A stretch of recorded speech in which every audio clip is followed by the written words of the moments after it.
Hey, good evening. Doing our final blog post here in research and online education, our best practices vlog.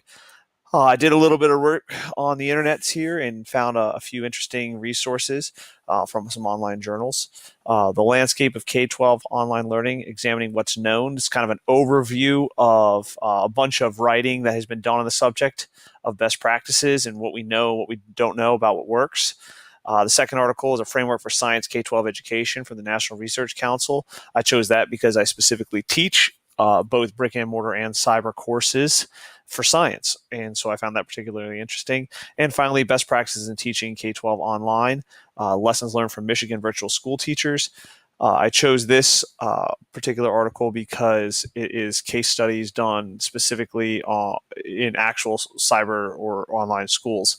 So ultimately, I found two really important things that stuck out to me. Number one, in terms of best practices, we need to be flexible. One of the main points that DiPietro and her fellow researchers pointed out is that online learning is designed to be flexible, whether it's flexible in time, flexible in content, flexible in methodology, pedagogy, whatever. If we are not flexible, if then you're undermining and limiting the learner's flexibility. And since online education by design is often used or useful because of its flexibility, we as teachers, maybe it's because it's easier or maybe because it's just what we know, we often limit that flexibility. And if we're not flexible, we are severely limiting the reach and the potential of online learning. The second best practice is I kind of label as expand, don't contract. According to Barber's research, one of the things that I found was that online learning makes it possible to learn all kinds of things. But again, because by nature, often teachers, we like to be in control, or we like to have things a certain way, or a way that we know, a way that we're comfortable with, that fits our paradigm, we often contract and limit the content or the methodology or the pedagogy or the way the kids are learning stuff.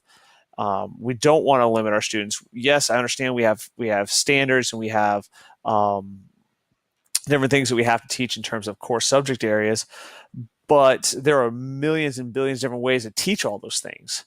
And if we can work with the students and expand our abilities to reach those students and therefore expand their abilities, and allowing them to explore things that are not only interesting to them, but that can really have a benefit to them or can meet them at whatever need level they have, what we'll find is that we end up using our time and our learning resources in a manner that's going to allow for the success of the students. And Barber was really important in helping me be able to see that. Ultimately, how does this fit into my paradigm? The old saying goes, like a glove. Of course, you pick a baseball glove because that's the best glove around. And what that means is that I've grown over the last 10 years of my teaching career to understand that just because I learned it a certain way or see it a certain way, it doesn't mean that that's the best or the most important way to see something. And I am really rigorous in my teaching and I have very high standards, but I'm learning to let go of the control of everything. And this course and these kinds of things really have helped me with that. And I appreciate that opportunity. So hopefully you guys have a good evening. And I'll be looking forward to looking at your best practices as well.